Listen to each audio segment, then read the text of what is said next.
Assurez-vous d'être abonné à la chaîne YouTube de Cinémaniacs afin de participer à nos concours, de cliquer j'aime ce contenu si vous appréciez nos épisodes et de nous suivre via nos différents réseaux sociaux. Sur ce, bienvenue à Cinémaniacs. Bonjour à tous, Denis Lalumière pour Cinémaniacs. Aujourd'hui, l'épisode du 21 juin 2021. Faut pas se tromper aujourd'hui. Aujourd'hui, je vais vous commencer en vous demandant de vous abonner si vous ne l'êtes pas déjà et de cliquer la petite cloche afin de recevoir les notifications de chacun de nos épisodes, à raison de 3 épisodes habituellement par semaine, le lundi, mercredi et vendredi. Aujourd'hui, je vais me concentrer sur un sujet, et le sujet sera la Matrice 4, ou également intitulé la Matrice The Matrix Resurrection, la Matrice Résurrection. Il y a beaucoup de choses qui sont sorties, mais avant tout, je vais vous montrer un peu les choses que j'aime vraiment de la Matrice. Pourquoi je vous parle de la Matrice? C'est un sujet que j'adore. Juste pour vous donner une idée, j'ai encore les trames musicales de Matrix Reloaded et Revolutions. J'avais aussi le premier, mais je ne retrouve pas présentement le boîtier.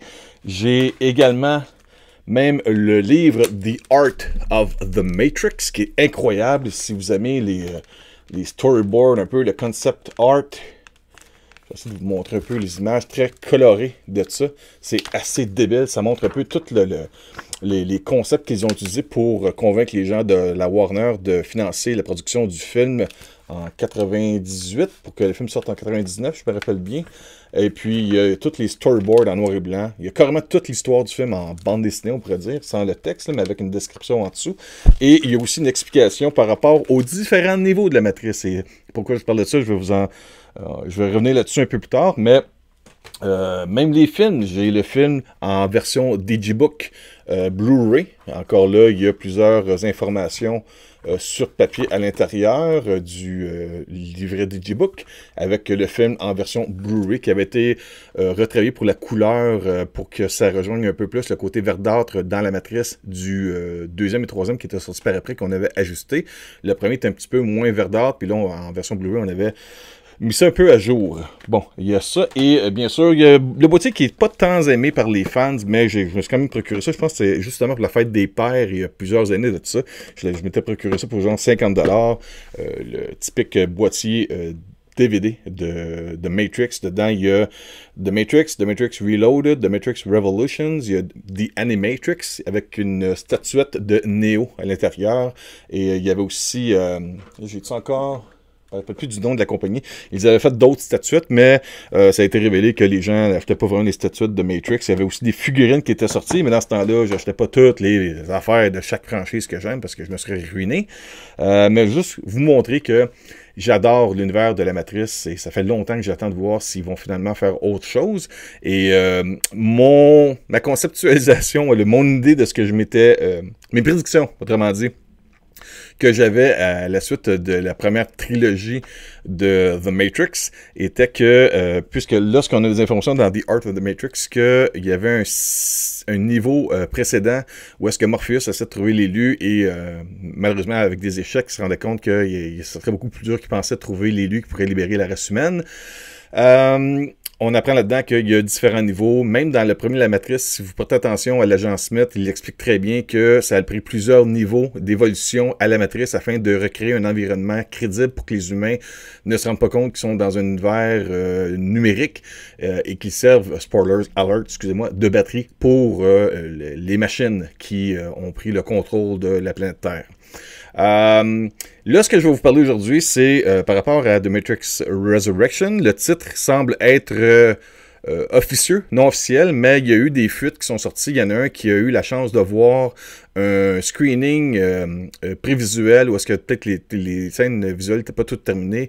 Ils font souvent ça à Burbank, en Californie. Ils vont prendre des gens au hasard, ils vont leur faire signer une entente de non-divulgation.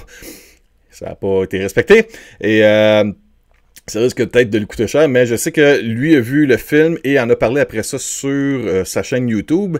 Et le problème est surtout le fait que par après, il a divulgué des images comme quoi il y avait un strike sur YouTube à cause de droits de copyright par les gens de Warner Bros. Pictures.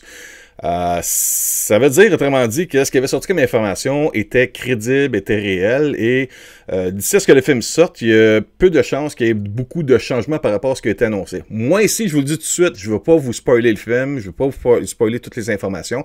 Je me suis même retenu de vraiment prendre toutes les informations, parce que si vous naviguez un petit peu sur Internet, faites un petit peu de recherche, vous allez voir que pas mal tout était... Le scénario complet, l'histoire complète, le synopsis, la structure du film, elle est disponible déjà sur Internet, malheureusement.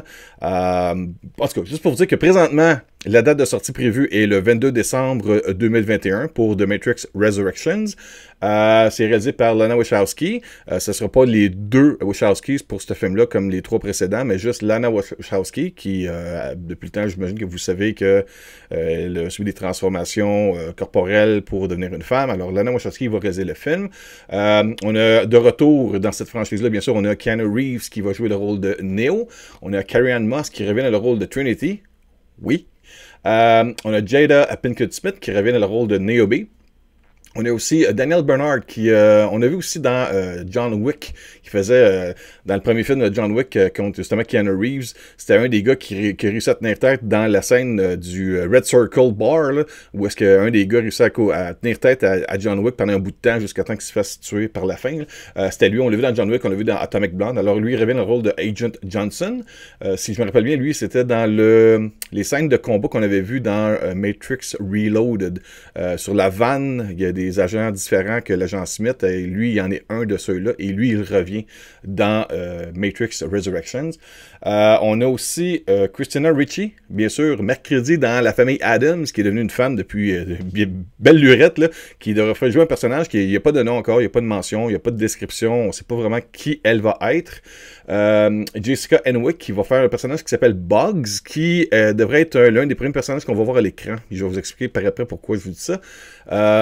Il y a Neil Patrick Harris, Dr. Doogie, qui s'en va dans La Matrice maintenant, qui joue le personnage supposément qui s'appellerait The Analyst, qui est un thérapeute de Neo dans le film. Et il y a aussi Yahya Abdul-Mateen II, qui on a vu dans le film Aquaman, c'est lui qui faisait Black Manta, un afro-américain assez bien corporellement musclé, devrait donner une présence assez frappante à l'écran, qui va jouer un genre de personnage à la Morpheus. Là, Lawrence Fishburne ne revient pas dans ce film-là, s'il va peut-être garder un secret, je ne sais pas, mais pour l'instant, c'est Yahya qui devrait jouer le genre de personnage typique de Morpheus, un peu le genre de gars qui a des visions ou quoi que ce soit. Mais je vais vous parler de différentes choses qui ont été fuitées par justement ce YouTuber-là. Mais je vous le dis tout de suite, j'ai pas vraiment de spoilers, mais en même temps, si vous voulez absolument rien savoir sur The Matrix 4, je vous invite à arrêter la vidéo présentement, parce que je vais quand même vous donner des informations qui ont été arrêtées par les droits de Warner Bros. Pictures sur sa chaîne. Donc, ce que lui a sorti, les petites infos que je peux vous parler présentement, et j'espère que les gens de Warner ne vont pas me taper dessus par après, comme je l'ai montré, je pense avoir montré mon dévouement pour la franchise de Matrix. J'ai mis de l'argent dans les poches des dirigeants de Warner depuis quelques années. La chose qui est connue apparemment, c'est que The Matrix Resurrection se passerait 60 ans après The Matrix Revolutions. On en serait, à ce que je comprends avec l'information des différents niveaux, on en serait au 8e niveau. C'est un niveau qui a été créé qu'on voit à la fin de Matrix Revolutions, où est-ce que, après la mort de Neo, Trinity et l'entente de paix faite entre les machines et la race humaine, on voit à l'intérieur de la matrice l'oracle et deux autres personnages, la petite fille et l'asiatique. J'ai un blanc de mémoire, vraiment, c'est ridicule, mais qui était avec...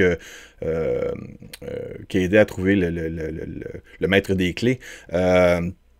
Qui se retrouve sur le bord de la ville avec un lever de soleil, et l'oracle dit Neo, c'est grâce à Neo qu'on peut maintenant vivre en paix avec les humains.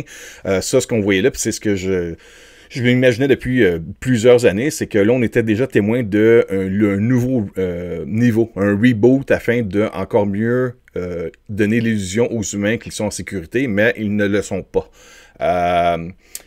Qu'est-ce que aussi, comme bien sûr, vu que Keanu Reeves est dans le film, Neo est de retour. Ce qui est sorti d'information, c'est qu'il aurait tout oublié. Il est un peu comme, pas amnésique, mais il n'a tout simplement pas de connaissance vraiment de ce qui s'est passé auparavant. C'est pas expliqué encore dans les fuites qui ont sorti comment il est présent dans ce nouveau film-là. Il y a quelques souvenirs émotionnels de temps à autre qui passent, des flashbacks, mais il comprend pas pourquoi, il sait pas d'où ça vient. Il n'y a aucune explication pourquoi il est vivant. En tout cas, dans les fuites, peut-être que dans le film, j'espère dans le film qu'on va venir à comprendre comment que ça se fait qu'il se retrouve dans le 4e film, malgré le fait qu'il a donné sa vie, il a sacrifié sa vie pour donner une paix entre les machines et les humains à la fin de Revolutions. Neo, ça c'est le côté méta. Si vous connaissez pas le terme méta, vous allez comprendre dans ce que je vais vous dire. Ce qui a été comme information fuitée, c'est que Neo, un peu comme on l'a vu dans le premier film de Matrix, Neo travaille pour une compagnie d'informatique, mais là il travaille pour des gens de Warner Bros. Games. Ça serait Warner Bros. Games carrément dans le film. Et Warner Bros. Games aurait, dans l'univers où est-ce que Neo existe maintenant, aurait publié 3 jeux vidéo qui s'intitulent The Matrix, et c'est un peu le côté qui est là pour confondre un peu les mémoires de Neo par rapport au fait qu'il peut s'imaginer qu'il confond les jeux qui ont été conçus par Warner Bros. Games à l'intérieur du film aux aventures qu'il y a eu dans les 3 films précédents de l'univers de Matrix. Assez weird, je vais vous dire comme ça. Je sais pas si... ce que j'ai compris, c'est qu'il y a des gens qui vont dire... cette personne-là a dit, il y a des gens qui vont adorer l'idée, puis il y en a d'autres qui vont détester l'idée. On pourra juger lorsqu'on verra le film. Mais ouais, c'est ça. Il y a ça. Neo travaille chez Warner Bros. Qui a publié 3 jeux de Matrix. Je sais pas si on va parler de Enter the Matrix aussi. C'est un jeu que j'avais acheté justement sur PC. Un des rares jeux, parce que j'étais pas vraiment un PC gamer. J'étais plus un joueur de console. Mais oui, j'aimais tellement de Matrix que je m'étais procuré le jeu Enter the Matrix pour faire le lien entre le film de Matrix Reloaded et Revolutions avec Niobe qui était là-dedans comme personnage principal.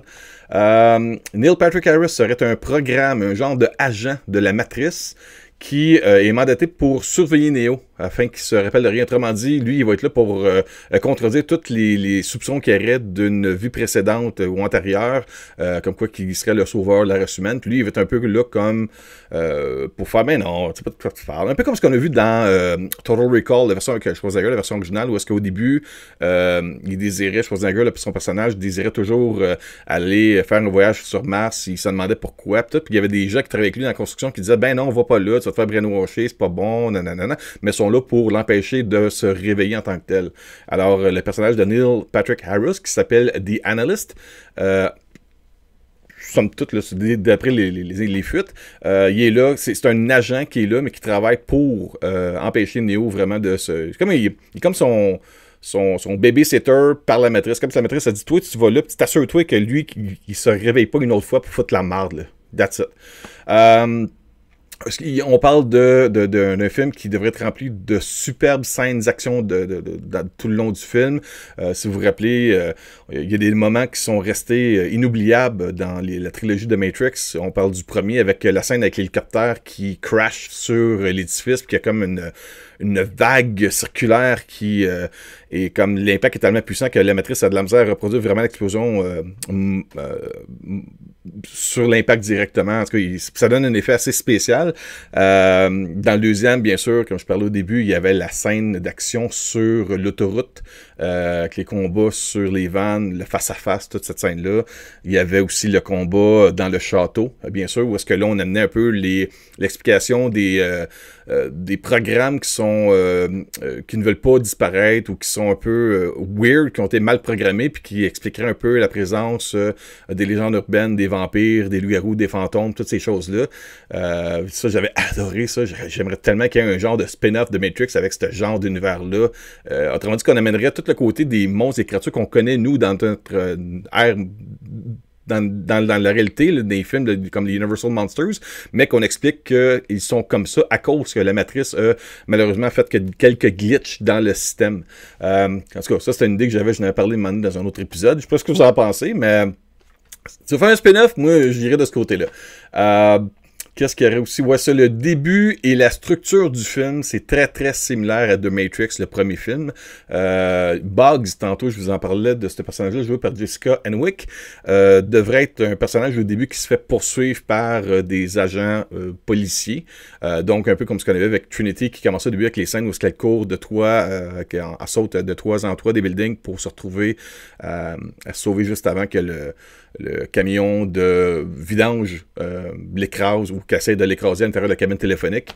Ça devrait être similaire à ça. Et toute la structure en tant que telle, c'est un peu comme un genre de remake, reboot, soft reboot de Matrix, mais en expliquant que c'est tout simplement la matrice qui s'est reformatée. Et en tout cas, assez révolutionnaire tant qu'à moi comme concept, puisque il y a tellement des reboots qui existent dans les films, les cinémas, les franchises, mais ce concept-là fit avec The Matrix. Qui a jamais eu un problème avec son ordinateur, qui fait un reboot complet pour partir sur son ordinateur, ben voilà, c'est expliqué. Il y a une raison pour faire un reboot là-dedans. Il y a une fin incroyable aussi. Ça, c'est une des choses que je disais quand je ne l'ai pas lu. Parce que je ne veux pas savoir la fin, bien sûr, quand même. Puis vous autres non plus, vous ne voulez pas savoir. Ça reste quand même le fun de découvrir le quoi de spécial. On dit que la fin, elle est incroyable dans ce film-là. Ils ont réussi. Puis c'est pas évident non plus de terminer un film. Des fois, on veut laisser place à une suite, on veut conclure l'histoire, on veut repartir une trilogie, une franchise, des spin-offs. Mais on dit qu'ils ont réussi avec le scénario du 4e film à vraiment faire une bonne histoire parce que la fin, elle est incroyable. Les gens vont sortir du cinéma puis ils vont pas arrêter d'en parler. Puis ça va être très spécial, c'est ce que j'ai pu lire en tout cas. Il y a un personnage qui serait joué par une actrice, comprenez pourquoi je dis une actrice, qui développerait des pouvoirs similaires à Neo. Donc on est dans l'ère moderne où est-ce qu'on laisse place aux femmes et aux gens de différentes nationalités, prendre la place qu'on a vu pendant tellement longtemps, l'homme blanc, caucasien, toujours avoir le rôle principal. Je suis pas contre ça, mais en même temps, ça commence à être plate de faire des remarques qu'on pointe directement pour dire « Ah, maintenant, on va voir une personne de genre féminine devenir le personnage d'action. » La beauté, justement, de Matrix, c'était qu'on avait un Afro-Américain, on avait une femme, on avait un homme, on avait des gens de différentes nationalités au travers des 3 films qui avaient des scènes importantes à l'écran, dans le scénario, dans l'histoire du film de Matrix, dans cet univers-là. Qu'on pense juste au général, aux gens qui travaillent avec les battlesuits pour contre l'attaque mon Dieu, j'oublie le nom, les squids, les pieuvres robotiques, j'ai vraiment un oubli total du nom, mais il n'y a pas beaucoup nécessairement d'hommes de race blanche là-dedans. On avait réussi quand même à amener beaucoup de nationalités différentes dans la production de ces 3 films-là. Puis là, j'imagine que c'est peut-être juste pour amener un côté différent aussi. Il y a cette fuite-là, comme quoi que ça serait une actrice. Je ne vous dis pas laquelle, parce que je ne le sais pas, parce que j'ai pas voulu le savoir. Un des personnages qui se révélerait à être la nouvelle élue pour sauver la race humaine contre les machines. Qu'est-ce qu'il y a d'autres informations? Oui, le personnage de Yaya, qui serait un genre de Morpheus, dans le film, serait un agent, un genre de copie piratée du Morpheus original. Donc, il y aurait des traits psychologiques de Lawrence Fishburne, son personnage, à travers son personnage à lui, qui aurait été créé par Neo lors du reboot à la fin de Revolutions. Donc, ce qu'on va avoir vu dans la fin de Revolutions avec le lever du soleil, on comprend qu'il y a des personnages qui vont naître avec une conception de copier-coller de l'âme ou de la mémoire des personnages vivants actuels, afin que lorsque ces humains-là vont décéder, qu'il y aura une forme de suite afin d'aider les humains à combattre les machines. Qu'est-ce qu'il peut y avoir d'autre comme information? Oui, en gros, l'histoire de Neo, son histoire à lui serait que il tente de retrouver Trinity. Bien sûr, il faut trouver l'être aimé.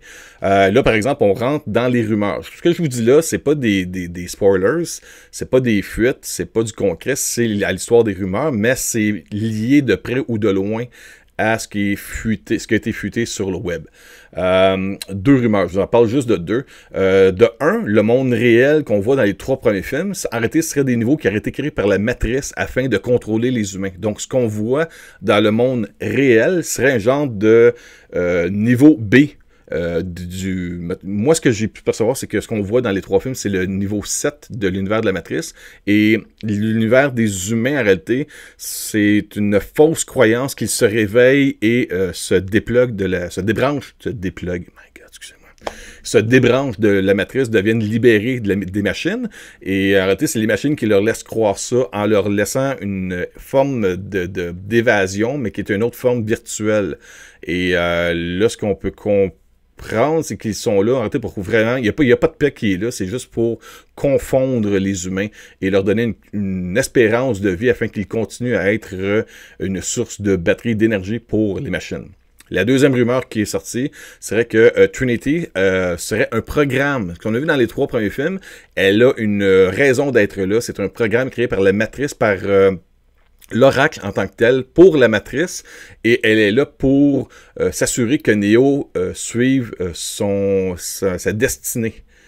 Donc, c'est pour ça que l'Oracle, lorsqu'elle rencontre Neo pour la première fois, par après, Trinity lui dit que elle tomberait amoureuse de l'élu. Et c'est un peu pour ça que cette rumeur-là tient à se concrétiser, puisque là, on voit que Karen Moss est dans le film. On n'a pas vraiment... Si cette histoire-là, cette rumeur-là tient, c'est ce qui expliquerait qu'elle revient, puisque lorsque le système est rebooté, ben, son personnage qui était mort n'est tout simplement qu'un programme qui sert à Neo. Donc, elle serait également rebootée sous une nouvelle forme. Là, ce que je peux comprendre, c'est que Neo, qui est profondément amoureux d'elle ou qui va se rappeler d'elle, puis que tout d'un coup, l'amour va être plus fort que son amnésie, va tout simplement le pousser à, peut-être, au lieu de devenir le nouvel élu de ce nouveau niveau-là de la Matrice, lui, sa priorité va peut-être... aller à sauver et s'assurer qu'elle survive Trinity pour vivre éternellement avec elle et peut-être laisser la place d'être l'élu à un autre personnage joué par une dame, l'une des actrices qui sera dans la distribution du film, que je ne veux pas savoir, même pas, je vais avoir au moins quelques surprises dans le film. Mais c'est ça. Ça, c'est l'information que j'ai. Je trouvais que c'était un beau sujet pour partir la semaine. Nous, au Québec, en passant, il va y avoir la Saint-Jean-Baptiste, donc il va y avoir des congés. Je vais avoir du temps pour finalement finaliser les concours sur la chaîne YouTube de Cinemaniacs. Mais je ne sais pas pour vous, moi j'ai très hâte de voir ce 4e film de la Matrice. Il y en a qui vont dire, comment l'expression en anglais, milking the cow, là. On fait plus rien d'original, puis on fait sortir des suites, puis des remakes, puis des reboots. Ben, ce film-là, ce que je peux voir, c'est que c'est une suite, un remake, puis un reboot dans un film. Donc, malheureusement, pour les cinéphiles qui rêvent de cinéma d'auteur et de films original, ben, je vous encourage à aller voir peut-être ailleurs. Ça sera peut-être pas votre film à vous. Là-dessus, j'insiste pour vous inviter à vous abonner à la chaîne YouTube de Cinemaniacs, de cliquer la petite cloche afin de recevoir les notifications de chacun de nos épisodes sur la chaîne YouTube. Et ben c'est ça, je vous laisse là-dessus. Je vous laisse regarder à la fin, vous allez voir une séquence de tournage justement de Matrix Resurrection avec Keanu Reeves et Carrie-Anne Moss. Alors je vous dis merci beaucoup, passez une bonne journée, une bonne semaine et très très hâte de voir The Matrix Resurrection.